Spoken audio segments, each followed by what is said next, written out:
Water is the softest and most yielding substance, yet nothing is better than water for overcoming the hard and rigid, because nothing can compete with it. Lao Tzu.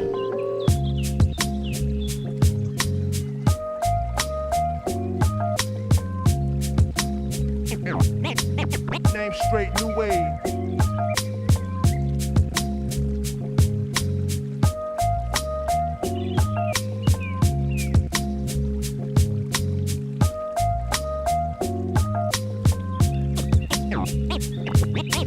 Name straight, new wave.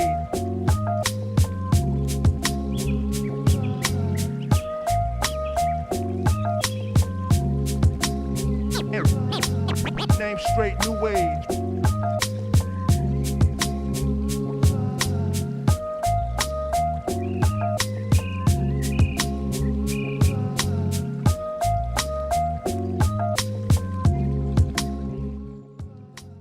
Good morning, CGL. Welcome to week one. Our next streamed game, we've got the EU PC Open Division, and we've got two very exciting teams. We've got the Giga Chavs, we've got Oblivion T6. My name is K-Wing, and I'm here with Geo. Geo, you excited to get into the EU Division? Oh yes, it's week one. It's the beginning of everything. We're at the first steps in the journeys for a lot of these teams and players, and we're going to start to really get to have that time to feel out what these teams are going to be bringing this season, and if one of these particular teams that are quite historic in CGL and finally get that dub instead of second place. But however, they will be up against the Giga Chads, who are looking quite Chad-like, as their name would suggest.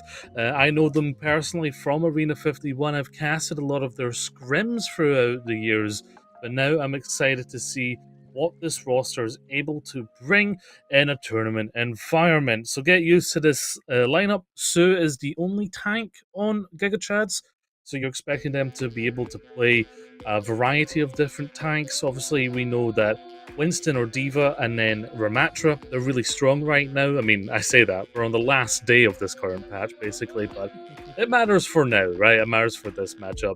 With the line Jake in our DPS line and Lemon San and Aptag being there in the support, this is a strong roster, but they're up against some difficult opponents. Yeah, they sure are. Their opponents in this match, Oblivion T6. And like you said, they have been second in a lot of CGL, and they're looking to get that first place victory. So they're looking to come out here strong. And we've seen a similar story. We saw it last night, Geo, on the first streamed match that I actually casted on. We saw Steven's homies in the Crazy 88s. The Crazy 88s had that second place finish beforehand, and they came out incredibly strong. So we have a similar story to our first stream match, which is this new team coming in against a pretty good team looking to come out and dominate and get that first place. Can the Giga Chads do something different? Because I don't know if you watched that last match, Gio, but the Crazy 88s came out strong. Unfortunately, my EU self was getting some EU sleep at that time. Unfortunately, I don't always get the privilege of casting or even watching any, but it is interesting. You say it. Maybe this is just the season of these teams that have gotten second or third, taking it to the next level this season, saying that this is our season this time. We're going to make our mark. We're going to get that first place spot, and we don't care who we have to go through to get it. And well, we have a selection of maps this week already set out. These teams won't be choosing them as it goes on. What this means is it creates a dynamic where these teams may have been practicing and talking strategy for these specific maps going into it. So it makes for a very interesting setup. Now, it's a first to free, so if it's a free O, we won't even be getting to push. But of course, Giga Chad's a newer team in CGL compared to Oblivion. They're going to be planning on heading it out at the start, making a name for themselves. However, we'll be starting on Busan, which is a great map to start on because you have a variety of different compositions that work, like an inside map of the mecha base is really brawly, or at least brawl centered, where like the outside map of Sanctum is a lot more either spam, snipery. You can bring out the wrecking ball. So we're going to get a feel of what these teams are going to be bringing out this season, and then that'll give us a good idea of what the following maps will be looking like. Yeah, Busan, you can play any kind of composition that you want. We've seen Diva composition work out, we've seen some Winston composition, but what I've experienced is that teams will tend to play any kind of brawl composition, especially if they're really in love with that brawl. They'll try to play it here on Busan because of the first 3 maps, Busan is probably the most hospitable to brawl. I mean, the other ones you have are Dorado, which you can certainly run the brawl there, and I mean, you could certainly wear a coat to Death Valley, but I wouldn't recommend it. And you have Esperanza on map 4 and Midtown map 2. Neither of those are particularly hostile to dive, but you don't see it as much. Maybe more on Esperanza, but on Midtown you could see a lot more of the Winston there. Yeah, you are right, and Baldur's Gate 3 just came out, so this is a relevant thing. If you've ever played D&D, you've probably heard your DMC. You can certainly try, which means it probably won't work, but go for it. But this is EU, and we have a little bit of a history with liking to force brawl into any scenario we physically can. And lots of teams have been having fun with the new Symmetra since she got her change where she gets a little bit of lifesteal on shields. It's a small change, but it really kind of puts the power in her actual individual rather than the turrets, which really helps a brawl team if they're TPing about. Obviously, that's a very niche style of play, so that's unlikely to be seen here, but that is an opportunity. Otherwise, that Winston, Echo, Sombra dive has been very prominent throughout all the ranks, and lots of teams will have had a lot of time to practice that. So what I'm really looking for when they come out with that composition is the coordination and communication between the Sombra player or the Tracer player and the Winston or Diva, whoever it is, most likely the Winston. That's the key factor to making a composition like that work. So that's what I'm going to be really looking out for here for both these teams when they bring out any dive compositions. Now, one thing I do want to draw attention to as we load into the map is that the DPS for Oblivion T6, the DPS lineup is going to be Cute Genji Boy and Geralt. And this is what makes me excited, is that Cute Genji Boy and Geralt are father and son. Cute Genji Boy is Geralt's IRL child. So we'll have to see if that if that father-son DPS duo can overcome the Giga Chad. Yeah, there's a synergy there, classically playing catch with your dad, or if you're EU, you're probably more likely to have played some footy. You've got that synergy there from birth. Yeah, footy. Gotta play some footy. But we are starting out in Sanctum, and they're not going to be playing footy here. Giga Chad's coming out on that composition that I was talking about. Looks like they're leaning towards the Kriku over the Ana, which means that the Kriku is a little bit more survivable. You're still laughing at me saying footy. I've never heard footy. I've never heard that. It's quite British, I would say. A little bit of I'm footy. American. Well, soccer then, for you, Caitlin. But this is EU country. It's football here, all right? Okay, but we don't call it sake. Okay, Okay, I get your point. I That digress. does sound funny. I digress. To the Overwatch here. Yeah, it's just some technical issues that we're sorting out here.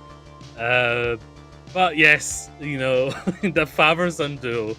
I think we're all just waiting to see exactly how that works out as we get things sorted. And we already got a very brief glimpse of the teams in spawn. So it looked like Oblivion were leaning towards Ramatra Brawl, and Giga were leaning towards kind of the Winston dive. Now, what Ramatra Brawl's good at is actually being able to have range. Obviously, Rain can't throw his hammer, but Ramatra in the Omnic form has the ability to spam down from afar. So you're not just caught basically playing, you know, cat and mouse across the map, essentially. And the fact that you're going to have cute Genji Boy on the Sojourn is also going to help out. But if you're getting hacked up and just dove on by a Winston, by a Tracer and Sombra, it's not really going to help you out in the long run. And of course, Jacko is going to be the main target there for these Giga Chads. Yeah, you need to see the peel come out to help Jacko because these dives are going to be deadly. The Sombra, the Tracer, and the Winston are all going to be hunting for your head, so you need to protect that Baptiste, protect the president right now, as Lemon starting off, popping that and not that Nemesis form, really getting the punches in onto the Kiriko and finds that first pick, runs right up to the supports and delivers a right hook to their face, and it's a quick and easy first fight for Oblivion. Yeah, good understanding there from Oblivion that, well, while they were holding the point, they knew they couldn't just hold the point, they had to pressure an angle, and I think the scout came in that the Kiriko there of Giga Chads had used that TP and basically was vulnerable, so they kind of poked out, prodded, found that elimination, and now they have the control here. You can tell Gerald and Lion, they're about the same percentage for EMP also, so both Sombras are still finding equal value. Oh, that's a huge loss there. Jake provides so much pressure. Now Lion has to make up for it, but can't find anything. Lemon on the Ramatra is just going to be free to swing for the fences, and they've hit a home run. Yeah, from footy to baseball, we're getting all the ball sports in here. But Oblivion are doing a good job at holding off these dives from Giga Chads. I mean, finding JKator first just alleviates so much pressure that you can basically get a lot more done on Oblivion without, you know, feeling the heat of that damage. Now as we come into some ults, some quick first fights from Oblivion. So now they're only just getting into the ults, and the window's going to be the first one. It's going to melt down Sue immediately. And it's just one ult, and the fight's over. Yeah, perfect use of the window there, very coordinated. You saw them all set up on the high ground. Oh, JKator with a nice stagger pick. And JKator is going to be able to get there faster, so there's an opportunity for Giga Chads if they're quick to use this EMP. However, Joy Boy is going to have the beat on the side of Oblivion. Now, Oblivion also have their EMP. Most crucially, Lemon Sand doesn't have their beat yet, so they don't have a good defense for it. The EMP comes in, grabs four, and Joy Boy is immediately gone down. That's just exactly what you needed, a big ult investment, but it's gonna keep a solid fight, and the first fight win for the Giga Chads.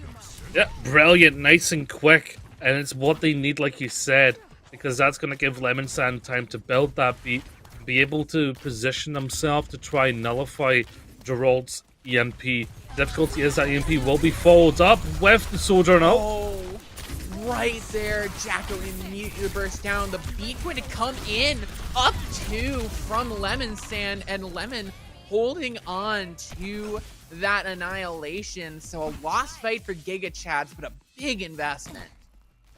Yes, and now looking at the Arsenal vaults, Giga Chads need to be a little bit careful here and pretty much kite away from this annihilation, which is most likely to be used once they get onto point. Cute Genji's the one to look out though for when this overclock gets built. Yeah, that overclock can be such a deadly ultimate. And we'll have to see if Genji Boy can find that pick. Jumping in, sliding, has the ult, finds the first pick. That's both the supports gone, with Geralt picking up the others. 2 for dad, 2 for son. Can one of them get the third? It's Genji Boy to pick up the last one. Showing off over his dad. It runs in the family, I would say. Now 90%, unlikely to get any solid touch. Zeus will up to the Wrecking Ball now, with Lemon Sand going down. It's basically going to be if Jake Nature can get a big pulse bomb here. Yeah, the Annihilation comes out, and it's just going to zone off his point. Really great to play away, but this pulse bomb would need to be a massive one, and it can't even come out. Can't find any hits. Lemon Sand won't touch that point in round 1. Going to Oblivion T6, but not as scary as we might have, not as one-sided as we might have thought coming in. Yeah, it was definitely the ult rotations that started to win out for the side of Giga Chads at one point, particularly getting the pulse bomb onto Lemon in that kind of staggered situation, kind of forced Oblivion to, choose, the two paths were either stay and lose the fight or back up and regroup.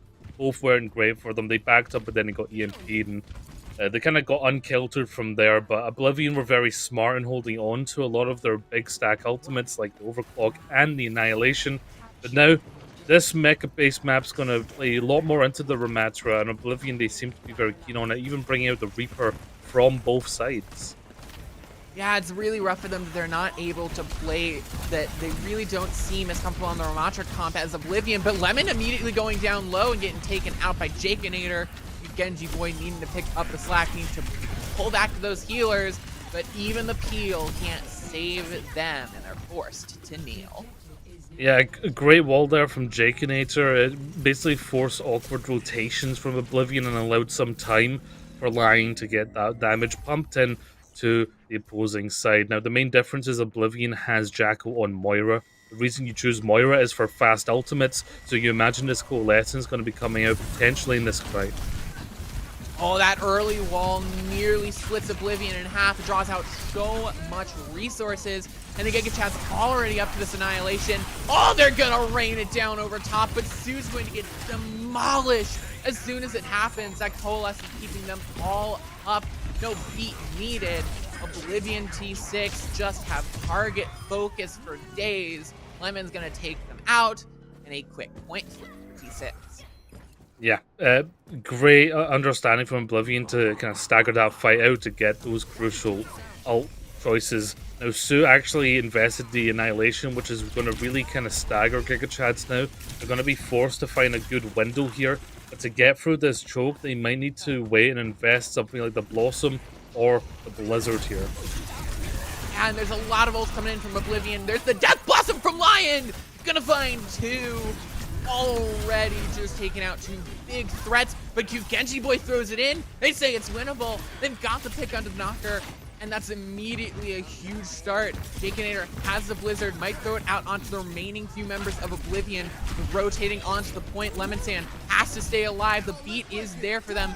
Finds it, beats out from the Giga Chads. They need this here. They need the fight when they can't lose anymore. Jacko gets traded out. The Annihilation from Lemon with the beat. An unstoppable, immovable object. And Oblivion not only don't give up the point, but they win the fight. Yeah, a very long prolonged fight there, which didn't go the way of Giga Chads, and they're going to really feel that. We're likely to basically be in overtime by the time they get those ultimates back up and running. They decided to keep the fight going, and unfortunately, it just didn't go their way. Now Jacko's going to have this Coalescence already, and you imagine Oblivion are just going to storm through if this early. Yeah, that Coalescence can be really deadly. We've seen how good it can be, and it's going to get thrown out immediately. Just rolling right over, getting the picks, getting the kills, and it's a team wipe. Yeah, and now it's going to be panic mode to even touch, and they're pushing right into a Blossom. Looks like Oblivion have got Busan in the bag here. Oh, that's such a good wall. Not even, just has to wait until it's back out. Tries to roll through, great scoop. The overtime does get ticked up, but can they even touch? Can they even do anything? Genji Boy's got the Blossom if they even get something of substance. There's the Blossom, and it won't get any picks, but it'll just draw out all the resources, and Oblivion T6 take that in an incredibly solid manner. Mecha base falling into their hands. Yeah, and it all came down to that very prolonged fight that we were talking about, where it just went super, super long, and the reason why is because Oblivion had already used their Blizzard very early and nullified the fact that the initial Blossom from Giga Chads got good, good value, found 2. But basically, the father-son duo of the DPS really holding things up with their ultimates in time for that Annihilation beat to come through and just mop them up. From that point, it was such a big wound that they gave Giga Chads that there was really very little chance that they're able to get Mecha Base back under their control. So great pace of play from Giga Chads, from Oblivion. They outpaced Giga Chads, and if they keep that level up, it's going to really work. Especially considering we know what maps are coming up, K-Wing, and Ramatra is very strong on Midtown right now, able to really hold the choke in the defense, but also, speeding round the left side through the alleyway on point 1 and then getting control of that inside room with the Mega is a good rotation to have, and if you've got that Ramatra down, then you can really hold within that room. That you can, as we're looking for some substitutions. It looks like we're going to have Joyboy subbed out on the side of Oblivion T6, and Botanic jumped right back in. So just a support pump switch, I believe.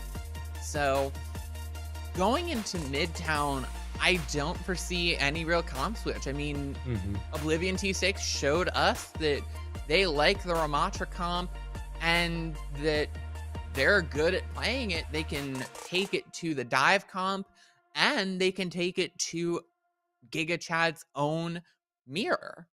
Yeah. What do they even do? Absolutely. I mean, their specific style of play, like I said, the key difference is having the Moira, where the Baptiste is a little bit more of a consistent sustain, and of course you have the utility of the Immortality field. With Moira, it's all about building up those coalescence and getting those coalesce fights, and twice we saw that just completely dismantle Giga Chads. Now, Giga Chads, they have a chance here to potentially match that and try and get their own coalescence to sustain their own team through that push, or keep into their own style but understand that coalescence push is coming out, and you'll be ready with the likes of the speed boost or something to kite away from that coalescence, give some space there, then come back in once the coalescence is done being casted. They just have to be very aware of that specific change. On Midtown, I do imagine both teams will likely be coming out from Matra. It is possible to bring out the Monkey still on Midtown, particularly, even on defense. You can still get a lot of value from jumping from the stairs, etc. But from what we've seen, they played Ramatra on Sanctum, and I imagine Oblivion will play Ramatra here. Yeah, we see the terrifying ship in the sky, and you're exactly right. Oblivion and Giga Chads are both pulling out this Ramatra, and for our defensive side, we're seeing some interesting DPS compositional choices with the Soldier Hanzo. That's definitely more for playing at range, you'd expect, but what are they cooking here? What are they cooking? Well, I like having a Hanzo. Personally, I like having an Ashe. A Torbjorn is completely different. Because you can set up in the top, the second floor of the building of the Mega that I was talking about, and you can have someone quite spammy, play an off angle from there. You just have to be careful. Now, Oblivion, they have swapped Botanic in for Joyboy, so they're no longer running that Moira composition I was talking about. They're looking for that more consistent sustain as they do this rotation I was talking about. Yeah, they're going through that side rotation, but they're going to take a lot of poke from the more long-range composition that we were talking about of Giga Chad, especially with that torp, but they roll right in. They roll right through. The sleep gonna get woken up immediately, and Lemon is just rampaging in the back line. Yeah, and that small change there, that bringing in Botanic seems to have changed the playstyle to just have a lot faster fights, and Chickenator is in the back causing mayhem. Bruh. Get that goblin out the back line. But yes, Oblivion, they've swapped their playstyle to the point where they're playing even faster, and Giga Chads, they need to be careful that these, yes, they have longer range DPS, more spam DPS. They really have to be careful that they're kiting back when that push comes in from Oblivion and not really giving them that mid-fight sustained brawl that they're looking for. Yeah, like you said, they have the ability to get a really good poke phase, but they're gonna find a headshot from Genji Boy, and now Sue is ready to engage. You can't jump your way out of that one, and it's just another one fight for Oblivion T6. They might not even get a second fight. They're gonna have so much time on the time bank, Gio. Yeah, we're looking at near world record levels here. Potentially the fastest midtown in CGL if this keeps going, K-Wing. 6 minutes! 6 minutes on the clock, and Oblivion T6 are not stopping for anything. They're just rolling through. Sue's alone. The annihilation. Just to say, what are you gonna do, Giga Chads? What are you gonna do? The annihilation may have been a little bit too citrusy for me, but I mean, fair enough. You're stomping.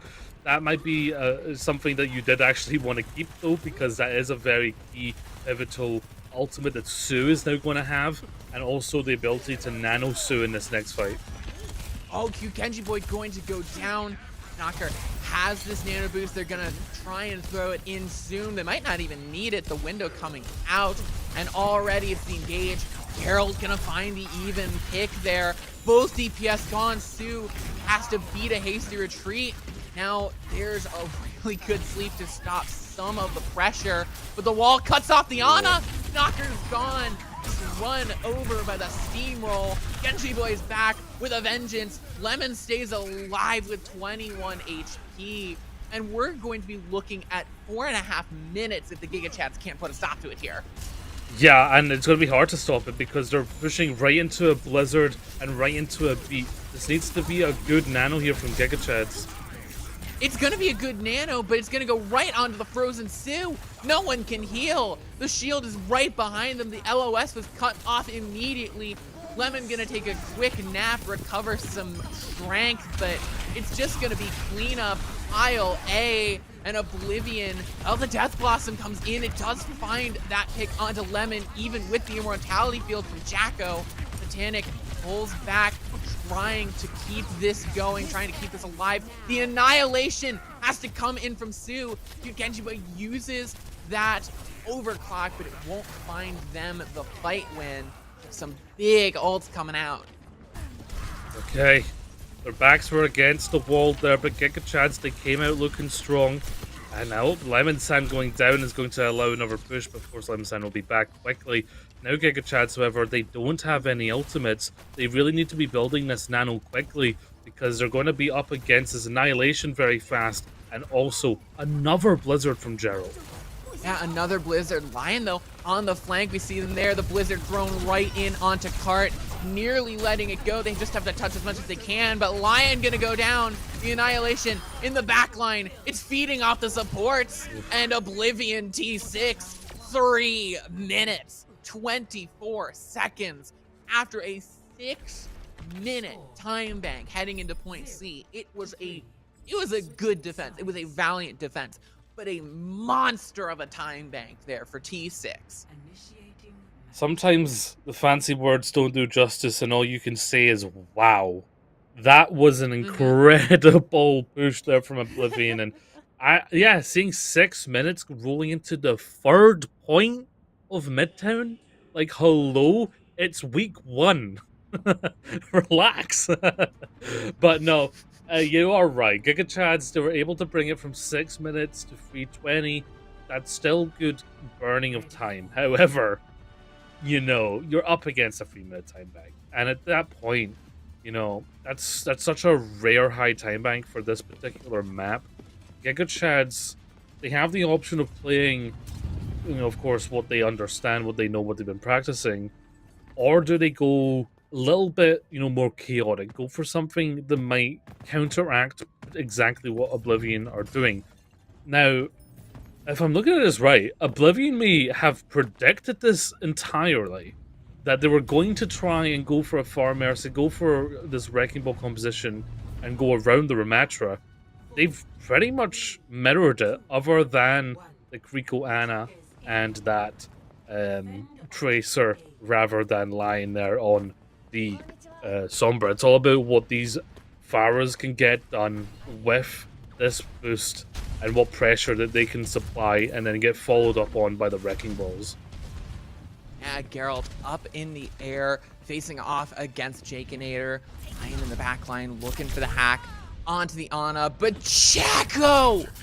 Oh, immediately bursts down Jakinator. A huge sleep to take down the Wrecking Ball. They'll find the Ana, but that's the only pick they're gonna get. Lion's gonna get bullied in the corner, and the res will be right on top of them. Yeah, unfortunately, they got caught out right where the translocator was. They couldn't escape. And that pick onto the Ana now of Jacko is going to start to not really get too much of an advantage because of when it happened. Jakinator was ready, went onto the Echo. It is a little bit more dually there, a little bit more pokey, and will survive a little better against the likes of Jacko and the Ana. So I'm looking to see what Jakinator is able to do here with this swap. Particularly with these sticky nades, you want to be landing those. Yeah, usually Echo does have the advantage on Pharah in the air. We'll have to see if Jakinator can take full advantage, as the focusing beam is going to come in. Good heals from Botanic to keep Geralt above half HP, and solid as now Geralt has no enemies in the air. They're just winning the fight. Yeah, and Jakinator was struggling there just because the movement from Geralt was so good. Where is that fight taking place? But Genji finds Lion, and this Sombra just ain't working at all. Doesn't even have the EMP yet. Oh, Geralt gets taken down. This kill feed is looking like a checkerboard right now, but it is Oblivion coming out on top of it. I don't know. I think Giga Chads might have been able to push a little bit more there. They just didn't have the full push. Well, now they're obviously looking for the EMP, likely onto the Far Mercy. If you can get both, that's perfect. Follow up quickly, not let this barrage come through. That's the best case scenario here for Giga Chads. That's really the best case scenario. The EMP from Lion just stalking, waiting in the shadows, looking for this Far Mercy combo, throws it out, gets the pick onto Geralt immediately. The focusing being an EMP combo can be really terrifying, but it's only going to get the one pick, and they're going to get traded out immediately. Now Lemon switching on to the Roadhog, finds the pick onto B-Knocker. Oh, the copy coming out. Giga Chads, good hook onto the Mercy. Can they find the kill confirm? No, they can't. Oh, well, Geralt can. Right in the back line. Finds the pick with the barrage. Minefield on the point. Copy gets canceled out. And Oblivion T6 holds on. I love that, tit for tat in the support line. Botanic res Jacko, and Jacko's like, okay, Valk up, and then nanoed them. Didn't get any kills with the Glock there, but was enough pressure to back it up. How often do you see Roadhog these days? The answer is not very often, but Lemon, despite that, finding so many of these hooks, has a very high hook hit rate right now, and is working wonders. A beautiful view of Jacko just sitting back waiting. Jakinator though finds cute. Oh, Jakinator finding Kugenjigo is a big one. Lion with the headshot. The point nearly flipping over. Geralt is going to get resurrected, and the pick comes in onto Sue, so it's an even fight now. With Lion going down, it was close here for the Giga Chads. The Kitsune Rush comes out, but no one can touch the point, and Oblivion T6 take a dominant mid-town. There's no other word for that than dominant. Yeah, there's no arguing that was a very one-sided affair. But also, on their defense, they showed that they're capable of playing, a little bit less of a meta composition, going a little bit cookie there with having that Roadhog. Of course, the idea of the Roadhog was to deal with those flankers, particularly the ball as well, just get that CC into annoy. But they were still outputting a lot of damage despite the fact that Hog for the last couple of seasons has had a bit of a reduced damage and hasn't really had that great of an output, but still Lemon coming out very strong there and putting Oblivion 2-0 now up against GigaChats in this first to three situation. This could very well be a 3-0 and a great start for Oblivion on their track to try and win their first CGL instead of coming second place. But we will find out if that happens after a short break, so don't go anywhere too far, folks.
crazy, Malin.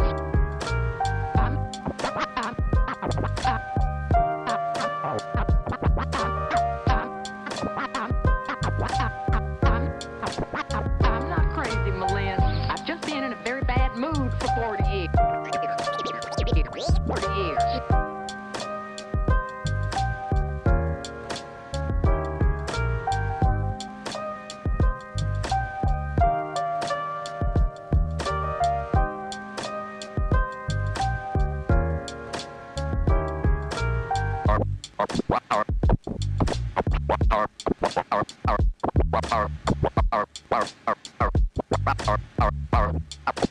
Carpe diem.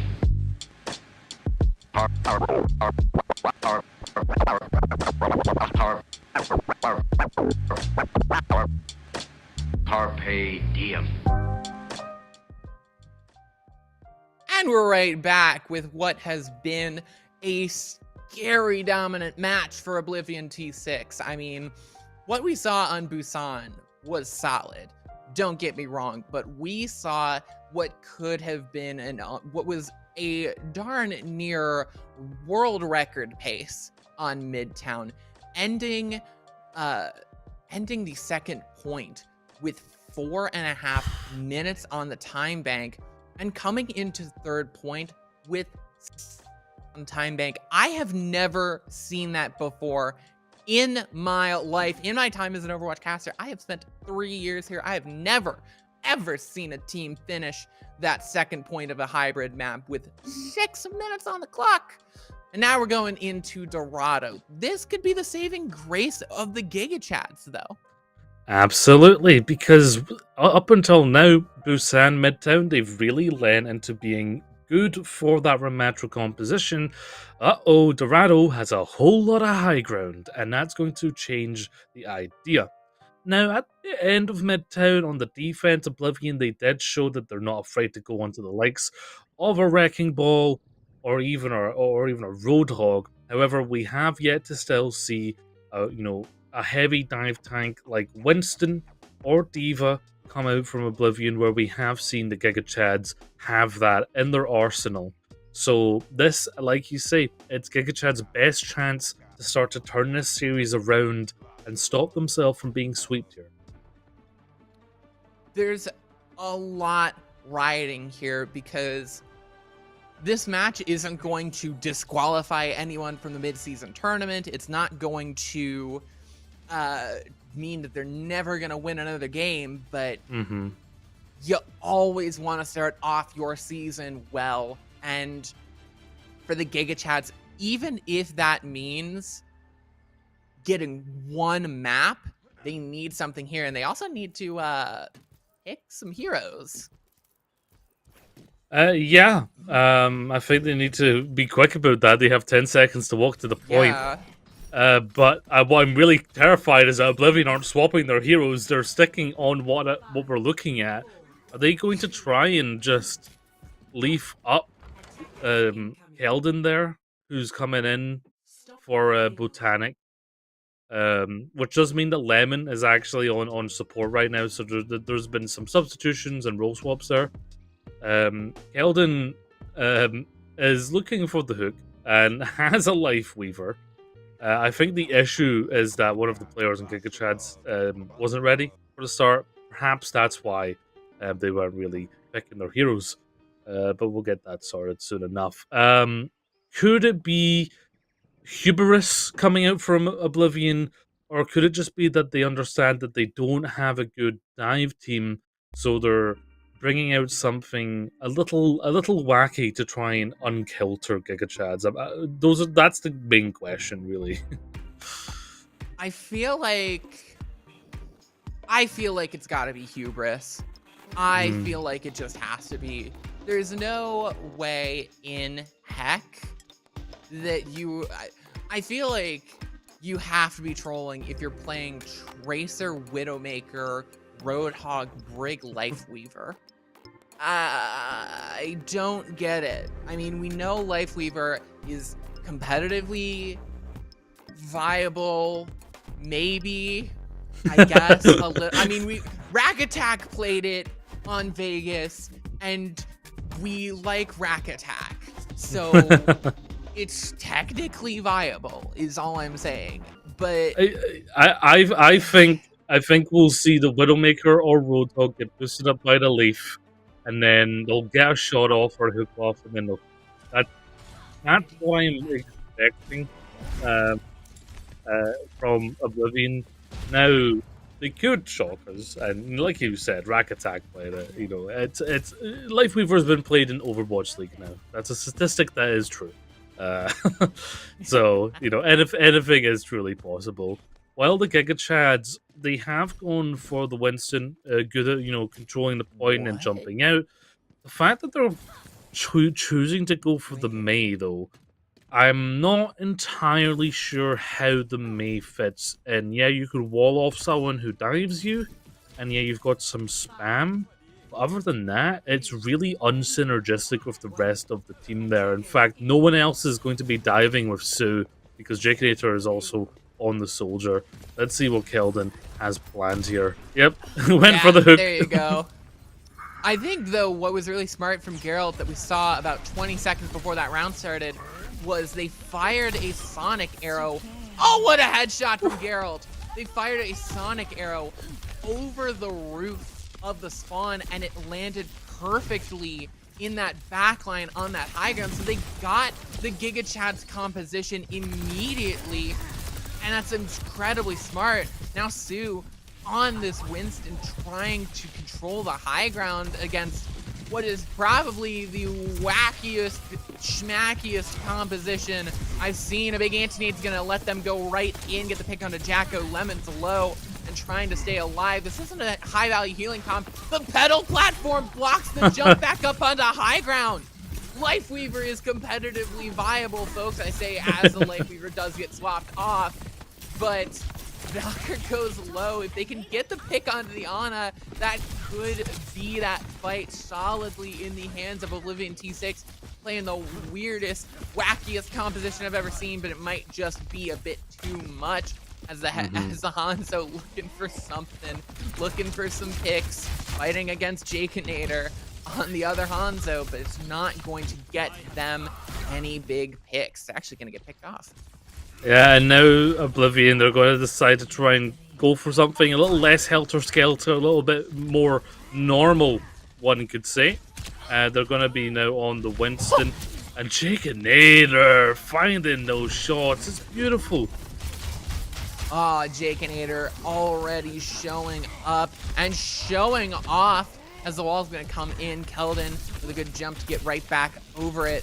Jakinator has to be really careful to not get taken out by the flanking Tracer in their backline, but still staying alive. The Giga Chads are holding on. A great sleep, but I think the Ana got slept. Jacko got slept and was going to get taken out. Lemon had to play a lot farther forward. Oh, Oblivion. Oh, really? Oh, that's not good for them. They find the pick up Knocker and Lemon Sand. Somehow, even without the supports, they win the fight. Yeah, good Genji boy did a lot for that there and turning it around. Now with 90 seconds on the board, perfectly timed because now they have Jacko's Nano to go in. However, Giga Chads, they're fully stacked to defend this one. So it's going to be about how fast Gerald can build the EMP to try and nullify some of these, 5 of these ultimates. Yeah, Jacko, though, gonna get taken down immediately. Lemon is left alive, but gonna get taken out. It's all the supports. Cute Genji gets 2, both the supports, picking up 3, picking up the slack. It's just the tank on the point. It's a battle of the Winstons, but there's a Sombra on the side of Oblivion, and they're going to take it to point B. Yeah, Oblivion are smart.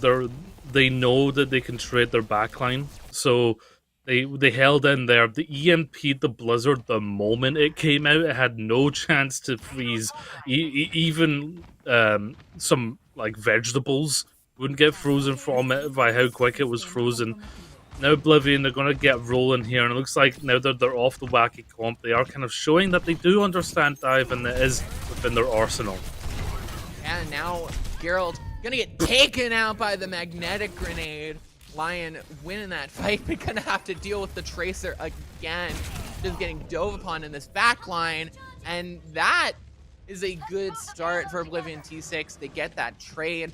Sue gonna get that Primal Rage in the back line, throwing the fists back and forth into the church.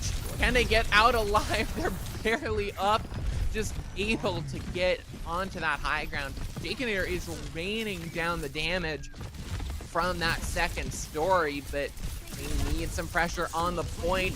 Keldon gonna jump up, has the nano. Genji Boy goes down, but it's immediately traded out. Jaconator looking to use this transformation to the best of their ability. Finds that first pick.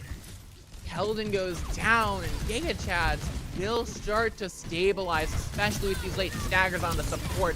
The rally comes out. Jacko's gonna go down. Lemon's there, Geralt's gone, and now this rally is just going to be a big stagger from Lemon.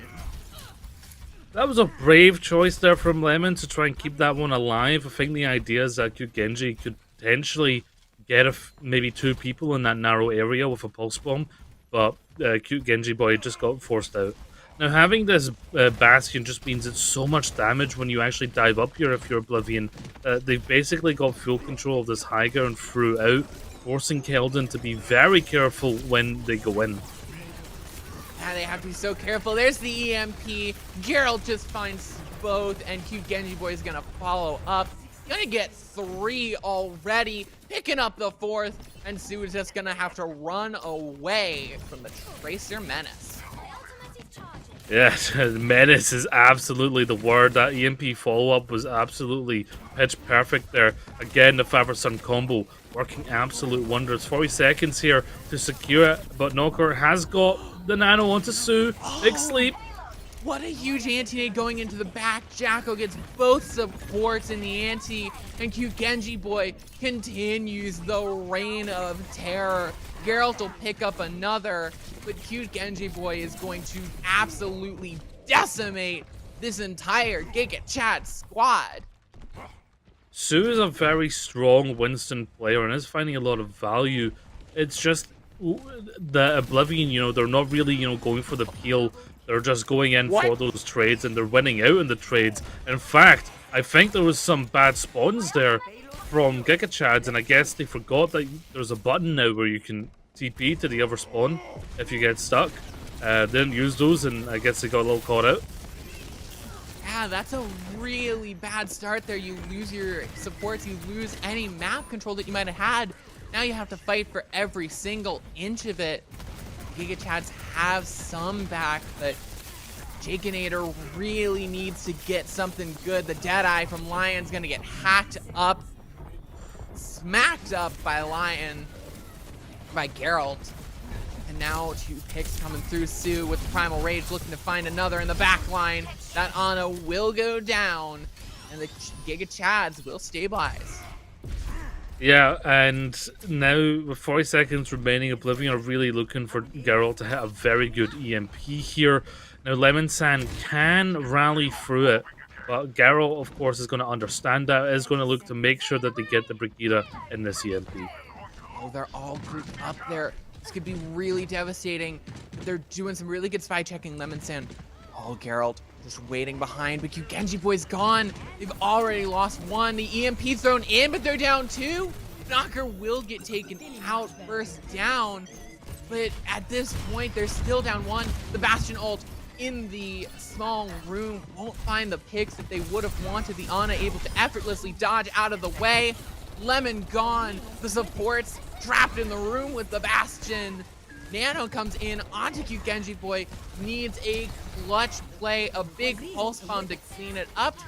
Will get the pick, but it's the Nano coming in onto Sue. Where's Sue in the back line? Gets swept up! Can't even jump onto the point. There's no one there. The stick not able to get found onto that Ana, but I mean, the Ana will go down anyway. Oh, it's devastating. And even through the overtime, Oblivion T6 finishes the map. Yeah, and many times it looked like they were not going to be finishing that map. Oblivion have this uncanny ability to win fights when they really shouldn't. and that just goes to show that, when the chips are down and you get into those chaotic moments where team play isn't really a factor and it becomes those individual moments. Oblivion's individuals, they've got so many that can really pop off and are comfortable in those areas, probably because it's such an old team. Oblivion have been around for 5 years, since 2018. They've been a CGL mainstay for a very long time. And that's just going to give, those members that have been around for that long, the ability to kind of have that veteran presence essentially, and keep things going in those chaotic moments. And it seems like Oblivion, they have that down. However, they've kind of decided on their defense not to go a little haha cookie wacky at the start, because it's a little hard to do that on the defense. So putting Geralt there onto the Ashe, it's going to be a good amount of spam, and of course that dynamite can get a lot of value.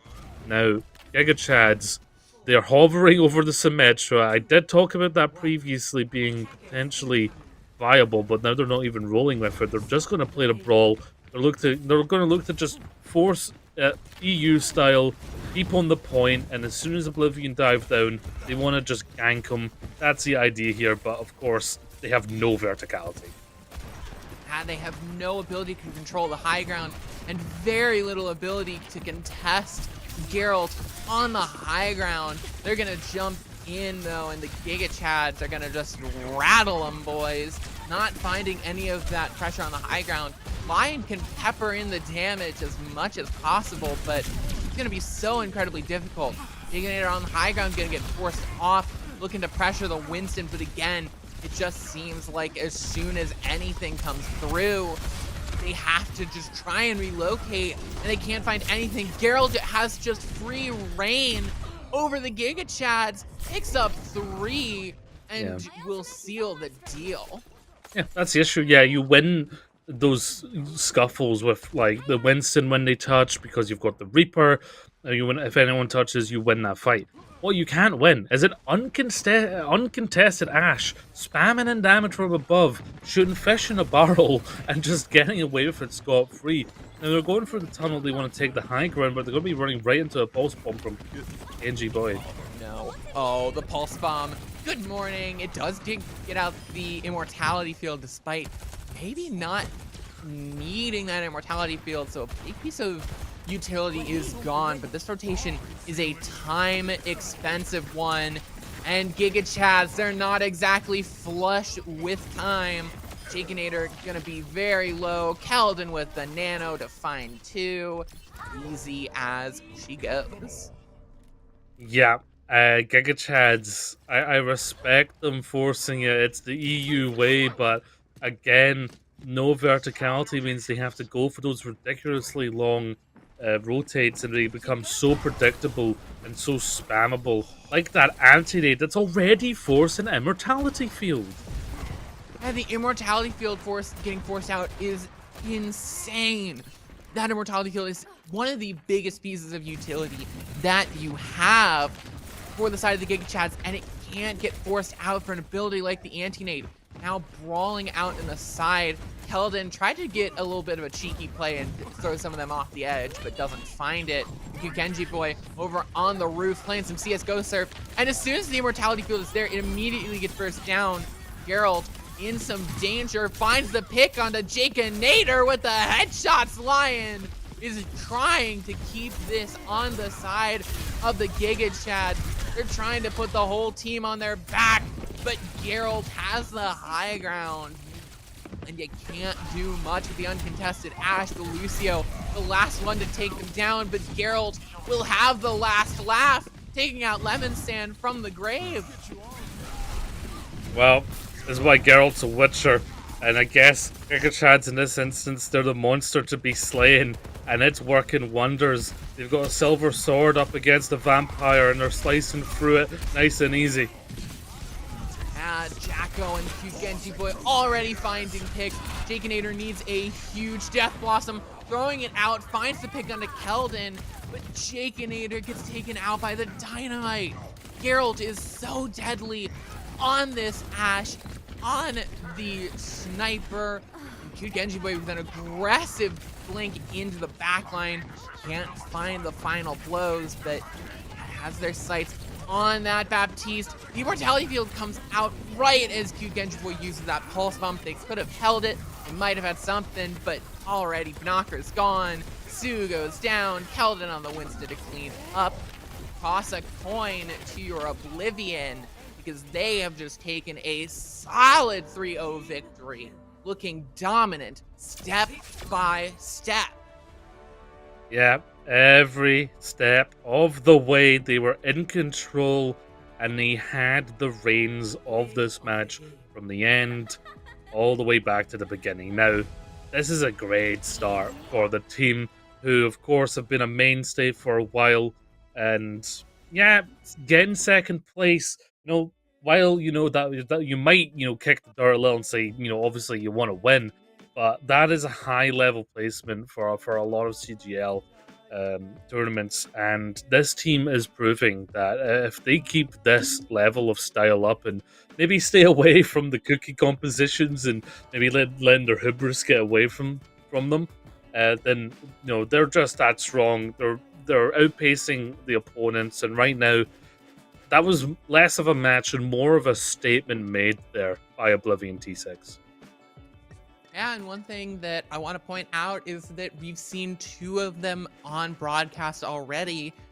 Shutouts in terms of not just the map score of it being a 3-0, but in terms of Giga Chads did not get a single point throughout that entire match. They didn't win a round of Busan.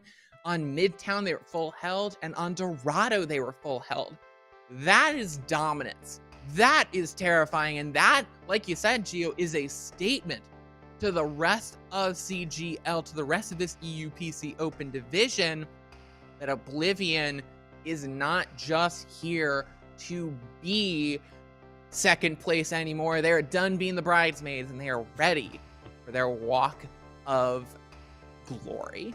Yeah, well, they've definitely kicked in the door and crashed the wedding of Giga Chads today.